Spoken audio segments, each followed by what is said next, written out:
السلام علیکم ملګریو امیرزاده وصال یم په نن سپینې خبرو پروګرام کې ته هر کله وایم نن سپینو خبرو پروګرام کې تاسو ته د لنګ مارچ خبره کوو چې لنګ مارچ ته د پاکستان د مختلفو سیمو نه په سوونو په زرونو کې خلکو قافله را روانې دي او پنډې ته ځان رسوي. عمران خان په کال باندې په 26 نومبر نن چې کم کال ورکړی شوی و د در نه پر راولپنډۍ کې هلته تیارې هم شروع دي، هلته سټیج هم تیار دی او دغه اورېدو کې راغلي دي مختلف علاقو نه موږ له معلومات راغلي دي چې د باجوړ نه وزیرستان او د وزیرستان نه دغسې د قبایلي نورو سیمې چې کوم دي ورسره خیبر پښتونخوا سیمو په شمول باندې بعضې مقاماتو کې دومره لوی قافله را روانې دي چې سړکونه او هر څه بند دي او بعضې مقاماتو نه خالي ګاډیو اطلاع هم شته دی. تاسو ته چې لنګ مارچ خبره کوو نن لنګ مارچ په باره کې ویل کېږي چې دا د نن نه تقریبا 10 کاله مخکې یو معاهده شوې وه د سیاسي ګوند تحریک انصاف سره او نن دغه لنګ مارچ د هغې معاهدې اخري لنګ مارچ هم ثابت کېدی شي. د لنګ مارچ په باره کې تاسو له موږ دا معلومات درکوو چې د مری روډ څخه نږدې چې کوم یو شهری ورته خالي کړی کوم روډ یې ورته خالي کړی دی هغه تقریبا 900 میټره دی او په 900 میټرو کې موږ معلوماتو تر مخه 600 میټره پورې خلک په کارکونان چې کوم دی پټې هغه موجود دي او دغه رنګ نور قافلو نه هم اطلاع ده چې هغه را درومي. ملګرو تاسو ته یاد وي چې عمران خان دغه جلسهګاه ته هر رسېدلی هم دی په خپله مزوره خپه باندې او شروعات د خپل روایتي تقریر نه وکړو، اسلامي ټچ یې وکړو، د اصحابه کرامو د وختونو د جنګونو خبرې یې وکړې چې د صبر او د برداشت ټیم کار اخیستی خو بل طرف ته یې توره هم راوباسلې و غشي یې هم وراولي دي او د خپل دشمن په مقابله کې ډټ کر ولاړ دی او مقابله یې کړې ده. خو بل طرف ته د په خبرو په تقریر کې مغه زړې خبرې هم مخې ته راغلي چې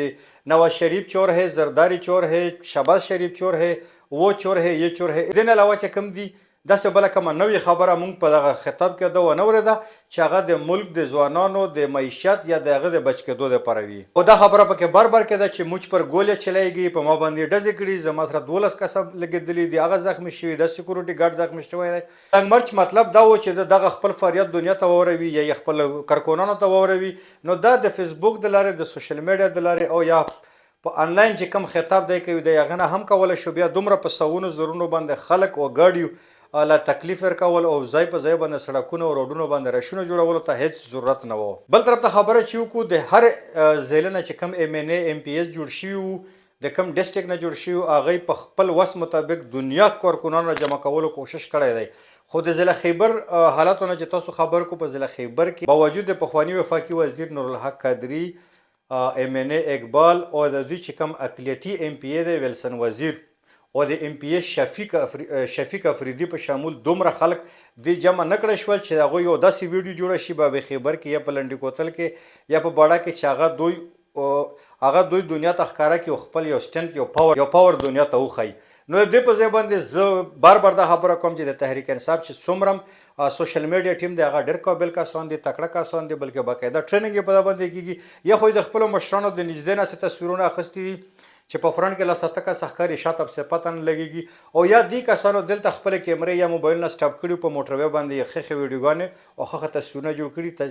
چې مطلب د دې چې کومه ناکامي ده هغه پکې څرګنده نه شي. بل طرف ته خبر راغلی دی چې په هنګو کې چې کوم د ایم ان ای سیکرټري دی هغه د میډیا په یو کس باندې سرالحق صحافي باندې تشدد کړی په دغه خبره باندې چې سرالحق به یې ورته ویلي دي چېرې تاسو ایم ان ای هوتې هوې بي دومره کم خلکو دومره کم ګاډي ویلي دي نو هغه ورته غوسه شوی دی سیکرټري او کارکون یې پی ټي آی په لګتو باندې یې وهلی صحافي او بېعزتي هم کړې چې دا د یو سیاسي وګړي سره نه ښیي او دا د دې د ناکامۍ سبب جوړېدی شي. د ذکر وړ ده چې 22 کاله سیاست نه پس عمران خان ته یو زبردسته یو ښه موقع په داسې صورت کې میلاوه چې وفاقي حکومت د عمران خان سره و. د ملک د ټولو نه غټه صوبه پنجاب کې حکومت د عمران خان و. په دویم نمبر چې کم دی په خیبر پښتونخوا کې دوه ځل حکومت پی ټي آی ته میلاو شو. ګلګت بلتستان د عمران خان سره و، آزاد کشمیر د عمران خان سره و او په بلوچستان کې یې هم اتحادي حکومت و. خو په 4 کاله دوره اقتدار کې یو قسم داسې انقلابي قدم دی نه پورته کړی چې هغه بیا را روان نسل یاد وساتي سوا د دغو خبرو نه چې و چور ہے اور یہ ډاکو ہے او بد اخلاقي ګلم ګلوچ نه بغیر خبره کوم. اما خبرې په ډېرو ملګریو بد هم لګي خو دا حقیقت دی چې کله یې ځان له واورې په خپل ګریوان کې ورته سوچ وکړې نو چې تا ته دومره په طاقت کې یو حکومت میلاو شي او هغې به وجود عمران خان وکول عمران خان چې ویلې چیرې ما 3.5 کاله 4 کاله هیڅ اختیار نه و مجھے بے اختیار رکھا گیا تھا. نو چې تی په 3.5 کاله او په 4 کاله بې اختیاره ساتلی وي د دومره پنجاب د پښتونخوا بلوچستان، ګلګت بلتستان او آزاد کشمیر د حکومت باوجود نو ته پر روان وخت کې د پاکستان یا پاکستان ځوانانو لپاره څه وکړې. امید لرم ملګرو چې نننی پروګرام تاسو خوښ شوی وي. تر بل پروګرام پورې د خپل ملګري ذکیر الله سره نه امیرزاده وصال اجازه غواړي. د الله په امان.